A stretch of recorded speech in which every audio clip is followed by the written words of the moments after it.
Welcome to the 19th ESC Every Soldier Counts podcast.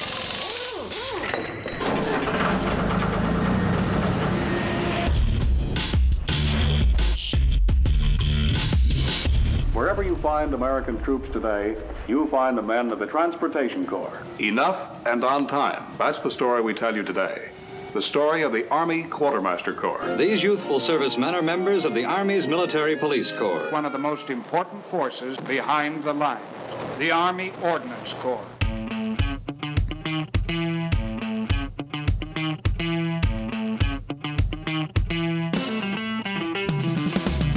Welcome to the 19th ESC Every Soldier Counts podcast. As usual, I am Sergeant First Class Adam Ross, Public Affairs NCOIC for 19th Expeditionary Sustainment Command. And today we have a very special episode for you with multiple soldiers who have shown they're some of the best within our formation. We are going to be joined by Sergeant Michael Scribner and PFC Valentina Ortiz Sains from the 176 Financial Management Support Unit Charlie Detachment, as well as their NCO Staff Sergeant Dante Hawkins. Both Sergeant Scribner and PFC Sains were honored as NCO and Soldier of the Quarter recently, and a little bit later we're going to be joined by Specialist Angelica Hernandez, who recently competed at the 8th Army level for HR Professional of the Quarter at HR Specific Board, and they'll all be joining us right here on the podcast. And so this was announced just a couple hours ago. I was in the room when they announced it, and it was a pretty large group of candidates, very competitive. Sergeant Scribner, we'll start with you first. I know you've been in a lot of boards, it sounds like, and so what was going through your mind today and yesterday here on Camp Henry? Well, like yesterday, we did a lot of different things. We started out with the ACFT. I was just a little bit behind. I knew I had some ground to make up. So, I knew the evaluations that were throughout the middle of the day. I was feeling pretty good about that. And then I had the top shot for the rifle marksmanship. So I knew it was going to be really, really close. And so then going into today, I was just hoping something would go well. Started out well with the board today. The middle of it just was not great in my own opinion. I don't feel like I did as well as I would have liked, but I feel like we finished strong and then ended up winning by 1 point. So it was the closest board I've ever been in, and I've been to 18 boards in the last 2 years. Wow. So yeah, so the competition was composed of, it started with an ACFT, and then they moved to the lanes, which was like kind of a written exam, kind of different kind of exams basically, and then they did the board today. And so PFC Ortiz Sains, tell me, you haven't been in the Army quite as long as Sergeant Scribner. You probably haven't done 18 boards, but you've done several, right? Right. I've only been in the Army for 18 months. I just hit that mark, and I haven't done 18 boards, but I've had, I think this is my 9th board probably. It's been a great experience. Very good. And when I was talking with the board members before it was announced, they all agreed that you had a very strong performance during the board. That you were performing in there maybe like you were an NCO already, and just really a forceful board performance. So where does that come from? I feel like it comes a lot from my background. I've always had to stand up in front of a lot of people and talk and be very professional. So when I was in high school, I was actually the school president for my high school. So it was a lot of this, putting myself out there. And on the other side, on my military side, my section, what I do for finance, I work for separations. So I have to talk to everybody, right, that is getting out of the Army. So talking to the courts of a person that is getting chaptered out, of course I'm going to have to talk to at least a Sergeant First Class. So that way, when I approach someone and when I'm talking to someone, I just really don't get scared of it. And I don't know, I like doing this. I enjoy it, and I'm very, very motivated and passionate. I think that is the biggest thing of this, and is the passion. When you're passionate about something, it's just easy, right? It comes out natural. So I think that's the main thing. And you mentioned finance. So you're both from 176 Financial Management Support Unit Charlie Detachment. So Staff Sergeant Hawkins, you're the section NCOIC up there, or you're the detachment sergeant. So you've kind of shepherded them through this whole process. So maybe, do you remember how far ago did this all begin, the first board they went to? So for myself, first and foremost, it's an honor to be able to mentor and sponsor both of them. Me and Sergeant Scribner actually arrived here in Korea in February together. I got here on one day and he got here the day after me. So I got the opportunity to meet him immediately. With PFC Ortiz, it wasn't until I got to Charlie Detachment, and at that time I wasn't the detachment sergeant yet, but I had the opportunity to meet PFC Ortiz and her mannerisms. And when we went to the FTX actually that March, she stood up, took formation, and she wanted to be in charge of DNC. And at that point, I noticed her, I saw the leadership within her. Sergeant Scribner and the other NCOs, Sergeant Ochoa, and even Sergeant Wynn, our other NCO that used to be with us, all saw the mannerisms and the mentorship and leadership within PFC Ortiz. So with her, she, from day one, always was going 100%, and she was always going after it. With Sergeant Scribner, me and him, like I said, was over in quarantine and everything together, and I learned a lot about him when me and him was doing our in-processing together. So he picked up his sergeant en route coming here, and someone higher up saw a lot of leadership qualities in him, and he got ALC immediately. There's not a lot of E5s that can say, hey, I got picked up this month and got ALC immediately right after that. So somebody up there saw a lot of leadership qualities in him as well. So with that being said, once it came up to a lot of different boards that they've both participated in, and one would be the Indo-Pacific Finance Comptroller Board. That's something that just only finance does. They won that for the whole Pacific region, for the month board and the quarter board. And then Ortiz went on to win for the year board for that. So both of them have always went after what they're hungry for. Sergeant Scribner went after the boards right along with Ortiz, but then he left to go to ALC, came back, and we got the opportunity to participate in the MSCK board, year board, and both of them crushed that one about a month ago. So when we found out about the 19th ESC board, again, let's get to studying, let's get up there and let's show them exactly what the Charlie Cobras can do from Charlie Detachment up there at Camp Casey. And that's what we want to do, is come up there and represent for all of 176 Finance, MSCK, and let everybody know that, hey, 19th ESC, MSCK is here to play.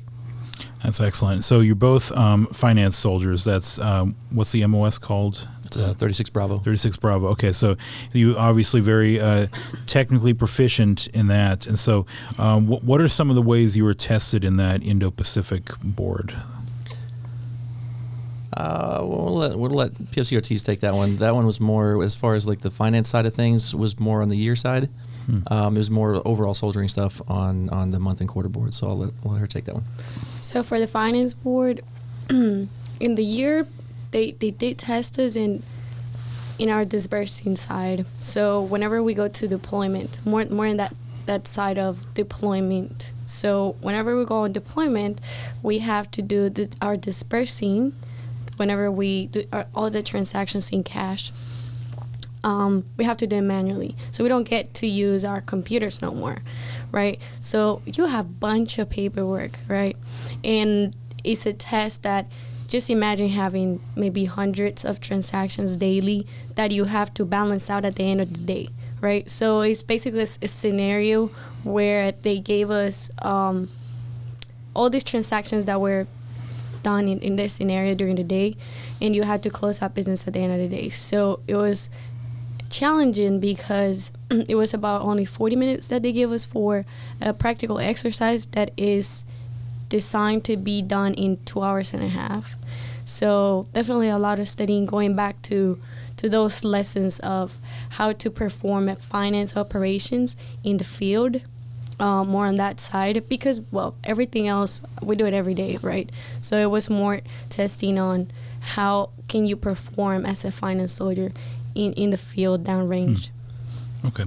And so I think, I don't know if you mentioned it before, but you are based at Camp Casey up there in Area 1. So I think it's the first time we've had Casey-based soldiers on the podcast, so you have that honor too. So Sergeant Scribner, What is it about? Talk about like the unit up there. It has to be fairly close-knit unit, being in kind of a more isolated, to some degree, area, right? Oh, absolutely. So up in Area 1, we all live in the same barracks. We all live on the same floor of the same barracks, including Sergeant Hawkins is right there with us. Our commander lives in the building right next to us, and our XO lives in the building right behind us. So being up in Area 1, there's no families up there with it, so we all kind of become a very tight-knit family. So it's very easy to just go down, bang on doors, and say, hey, it's somebody's birthday, let's go to the day room and celebrate. And we get together and like, hey, who wants to go bowling? Let's go do, there's a whole lot of things that we're able to do to just build that camaraderie and build that esprit de corps, so that it just makes it that much easier to get through this 1 year. Or, we get a lot of people up there that decide they want to extend because they like it in KC so much. Whereas if you go ask any other finance soldier, say like in maybe some other detachments, you may not get quite the same answer. So, but I personally like Charlie and Camp Casey. I'm from the Midwest. I'm not used to the mountains, and I love it up there. The workload is not crazy like Humphreys might be, but it's definitely enough to give us a really good experience and to get us plenty throughout the day and just get that good family bond with the group. And staying with you, Sergeant Scribner, I was there when your board appearance started. You mentioned you said you were from the Midwest. You also said you were previously a martial arts instructor. So could you touch on that and kind of what brought you to the Army after that? So since I was 3 years old, I wanted to be Michelangelo of the Ninja Turtles. And then I saw, quit laughing. Then I saw Bloodsport, and I wanted to be Jean-Claude Van Damme. And I finally got to start when I was 13 years old. Kumite? Absolutely. From kickboxer and Bloodsport and all those things, yeah. I finally got to start when I was 13 years old, and I'd been training. Took a little bit of time off in between, like to get through high school. And then I got back into it in 2005. So I was off for like 3 years, and I got back into it and got my black belt at the end of 2005. Became an assistant instructor that same year. I got my certification the next year, progressed through, and eventually became a 5th degree black belt. I hold 7 world titles with Tiger Rock System. Wow. And as I said, I had my academy from 2007 until 2017. And so what went into your decision to enlist then? What drew you to finance as well? Well, I went to college. I went for accounting at first. I really enjoyed working with numbers and things.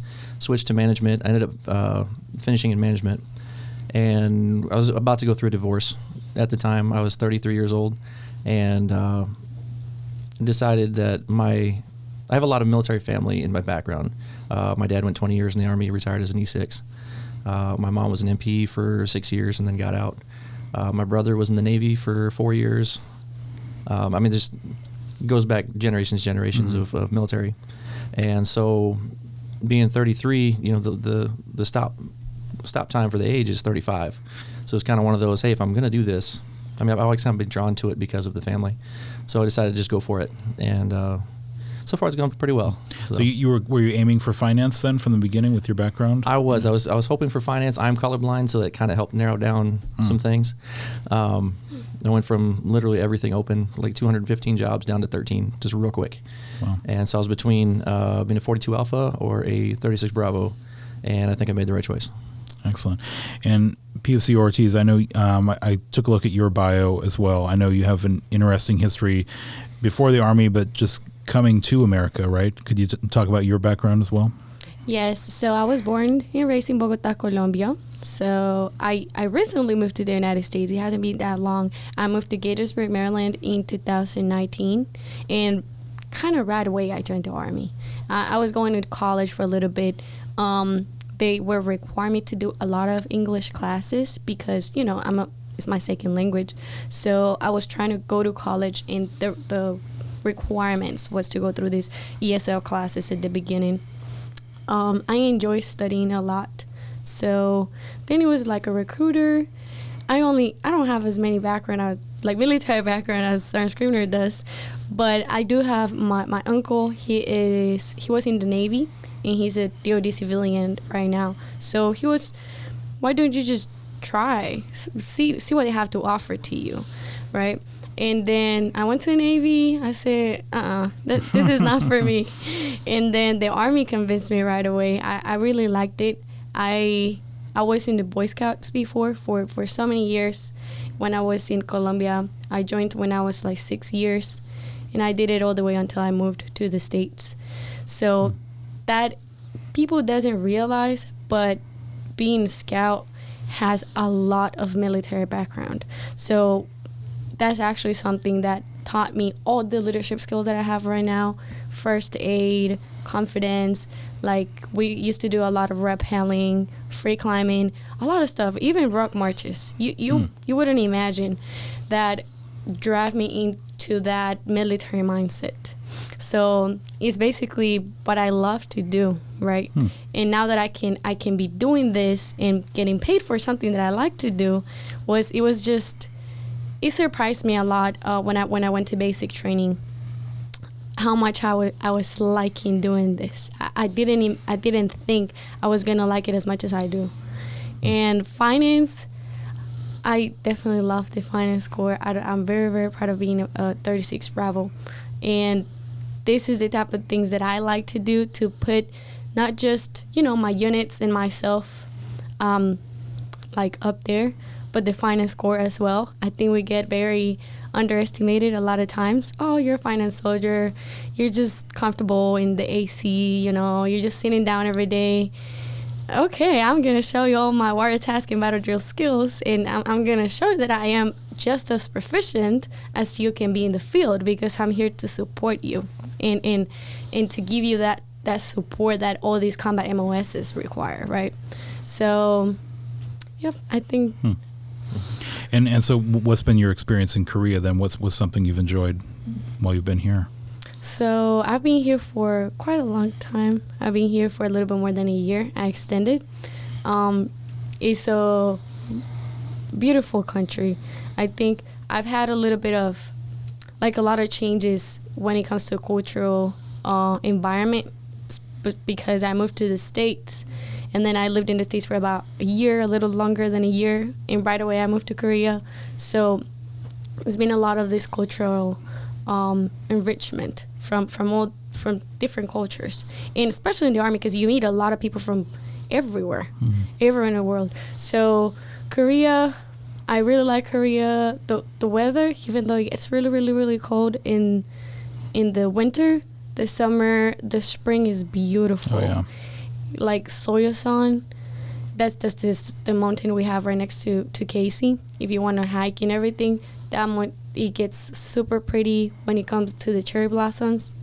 That is very, very pretty. And sightseeing around, I've been everywhere. The culture, very respectful. I really like that about people. Respect is the number one thing. What else can I say? And then, so going, you said you extended. Are you going to re-enlist? What are your career aspirations after this? So yeah, I got a 2.5-year contract. I was one of those lucky ones, right? To get a 2.5-year contract. So that's why I extended. So that way I can re-enlist from here and kind of see what my options are. I'm trying to get a special assignment after this to go into a budgeting position, since you have kind of these two fields of expertise in when it comes to finance. You can either be in the military pay side, helping service members, or on the other side, which is the budgeting side. And I want to get into that side to also take a look at it and get as much experience and knowledge I can get from the finance side. And what about you, Sergeant Scribner? Going forward, what do you have your eyes on? Well, as of right now, I'm slotted for that budget position that she's looking for already. So it's in Fort Meade, Maryland. Be heading that way in February. Supposed to be there officially in April. I'm hoping to get that assignment myself. I may run into you at Fort Meade. Yeah, that's what I'm hoping for. Okay, yeah, absolutely. Have you been there before? I was in Aberdeen Proving Grounds in Maryland, but I was not. Yeah, it's a nice place to be. Yeah. It is. Mm-hmm. I'm from Maryland. There you go. Okay, we got the old line state right here.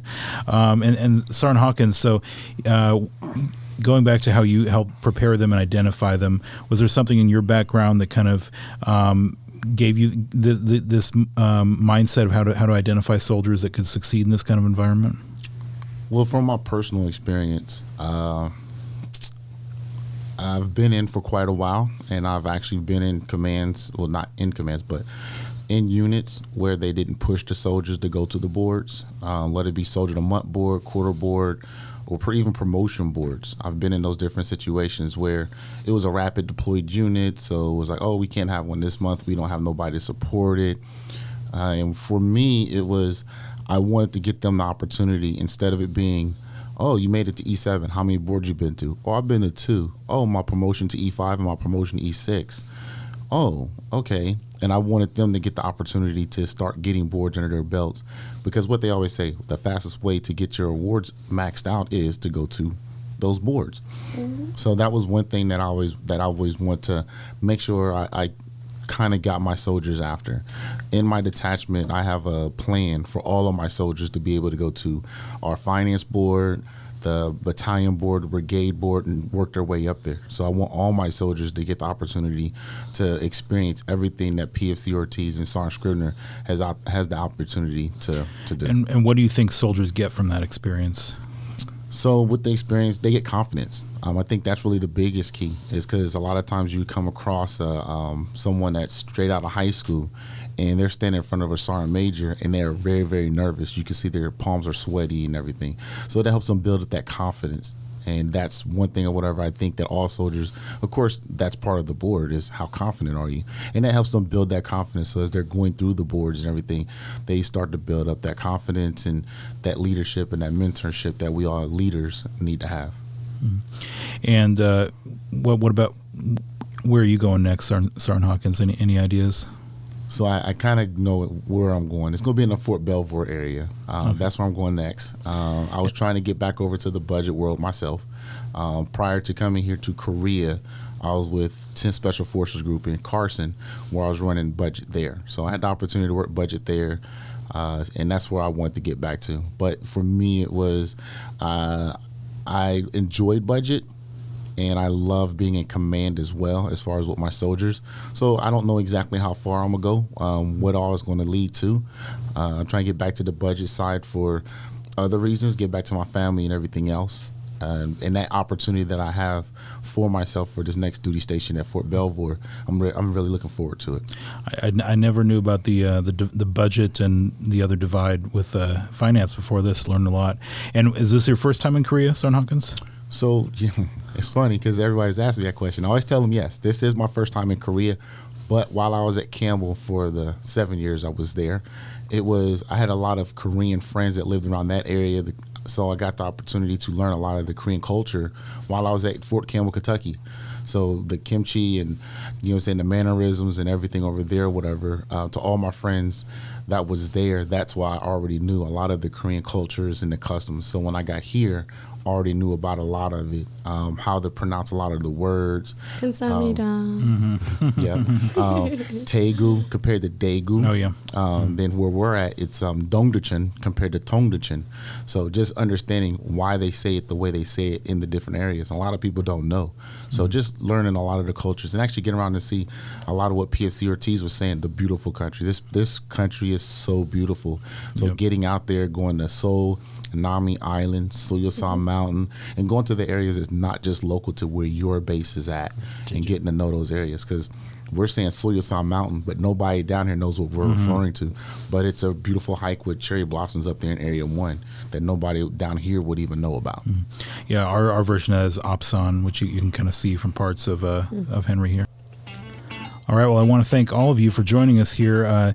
Sergeant Scribner, PFC Sains, Staff Sergeant Hawkins, thanks for joining us, and have a safe trip back to Camp Casey. We're going to take a little break here. When we come back, we're going to be joined by Specialist Angelica Hernandez and Chief Warrant Officer 2 Desmond Porter of the 19th ESC G1 section to talk about the HR Professional of the Quarter Board, which just wrapped up. And we're back on the 19th ESC Every Soldier Counts podcast. Now we are joined in studio by Specialist Angelica Hernandez and Chief Warrant Officer 2 Desmond Porter. Thanks to both of you for joining us. But we are here because Specialist Hernandez recently competed at the 8th Army level for the Best HR Soldier of the Quarter competition. Is that right? Yes, that's correct. Okay. And so really means a lot that you were able to represent 19th ESC. We have a lot of HR professionals within our ranks. So take me through what it was like at that board. It was a virtual board, but what kind of things were they asking you? The board that we did at the company? The 8th Army one. The one we just... It was much different. I feel like it was... I felt more confident and all of that, but like the questions were much more difficult as well. But it wasn't too bad. It was pretty easy. And so this was a virtual board. So you were the picture we shared on social media was you reporting from a desk. So you couldn't really feel there. I guess, was it still just as stressful as a normal board when you'd be in person? No, I don't think so, because they don't see everything that's like actually going on. They just see what the camera shows them. So it wasn't that intimidating, and I couldn't look at them in their face and like straight in their eyes. So I felt more comfortable. And so you are a human resources specialist, 42 Alpha. That's what the whole specialty we're talking about here. But had you done an HR-focused board before you did the one at 19th ESC here? No, I had actually never been to a board before. So none at all? No, okay. So it was a new experience for me. Okay. And so, Chief, talk about how you identified Specialist Hernandez as someone who would succeed at this kind of environment. Oh, man, it was from the first day she actually arrived to 19th ESC. The first question she was asking me is, what are the processes that you're going on, and what do you need from me to actually help this G1 better? And from that point, I mean, it was a pretty straightforward answer for me to recommend her to go to that board. And what does it feel like to have that kind of confidence from your leadership then? It makes me more confident in my job, and having the support, and having people to push you to reach goals that you wouldn't want to do yourself. It's really motivating, and I really appreciate it. And so, with no board experience before this, did you ever feel nervous through the process? Oh, it was horrible. I didn't want to do it, but Sergeant Major, Chief, they were all they believed in me, and they pushed me, and they helped me study. So do you think you'll be able to want to do a Soldier of the Quarter board next time, like what we just wrapped up earlier here? Yes, I would do it now that I have the experience and I know what's going to happen. I would definitely do that. Okay. And Chief, what does it mean to hold these kind of events that specializes solely on HR professionals? Well, and in this case, it shows the importance of the HR community as a whole. I know you probably heard this before, but in our profession, it's a thankless job. And the way we see it is, if we don't have any issues or problems coming to the G1 or S1 or any realm of personnel, that means we're doing our job. And it's these type of boards to show that the knowledge that they're able, to attain, and the questions that they are able to answer shows that, that's why they're in the position that they're in. And because of these boards, it helps them showcase that knowledge, and they'll get rewarded at the same time. And so would you say, Specialist Hernandez, kind of your everyday job performance is kind of similar to a board, since you have people, coming to you, asking you questions, just face to face like that? Yes, it's pretty similar, because sometimes they come up to you and they ask me questions that I don't know the answer to, and the board is the same way. They ask me questions and I don't know, but I'll figure it out and I'll look into it, and yeah.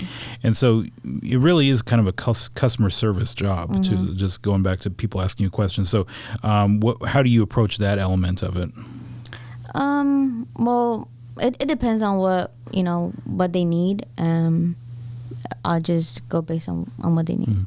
But is that something that your soldiers are trained on, Chief? How to, kind of calm the situation, maybe if someone is kind of, frustrated by a problem? Oh, absolutely. And in most cases, if I will actually pay attention and I will listen. And if I hear it start to escalate, that's when I interject. But for the most part, I really don't have to, because they know if it's get to a point where they don't know an answer to, they'll be able to calm the soldier or the customer down, and they will never let them leave without an answer, whether it be the answer they wanted to hear, but they always leave with knowledge that will help them actually get their question answered. And I feel like HR is one of those things that people think about as an easy translation to the civilian world, but it's more than just fixing someone's ERB and things like that. Can you talk? What are some of the more challenging parts of the job? Dealing with the customers, actually. They, their attitude sometimes isn't, as welcome as you would want, but, you got to know how to work with people. And I feel like that's one of the most important, yeah. And people at 19th ESC and really anywhere in the Army are used to seeing the G1 shop closed on Thursdays for training, and so. But I feel like in your shop you really take that seriously, because the systems are constantly changing and the policies are. And so, is that what you guys focus on Sergeant's Time training? Oh, absolutely, especially with the new system that is coming up, IPSE. Right now, we have our soldiers doing the online training, the modules that are required to be done, which we need to be done by March 31st, according to 8th Army's standards.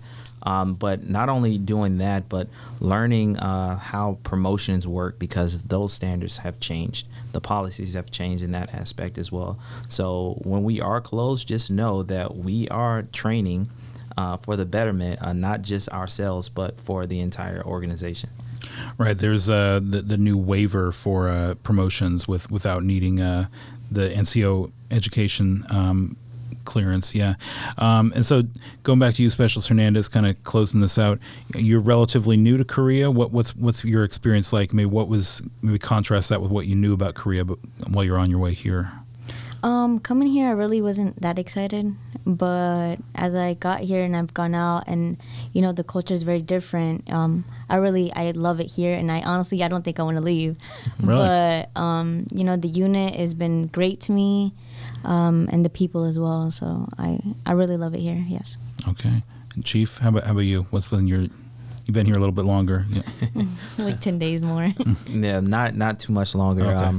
The people here is very welcoming, and like she stated, the culture is very different. It's a culture shock, but that's something that I embrace. But unfortunately, I do not want to stay here. I do have a family back at home that is not only rooting for me, but waiting for me to come home. Well, I want to thank you both for joining us here, and all of our guests today. Congratulations on your board appearance, and thanks for listening to the Every Soldier Counts podcast. Don't forget to like us on Facebook at 19th Expeditionary Sustainment Command, and you can also find us on Instagram. Thanks, and we'll talk to you next time.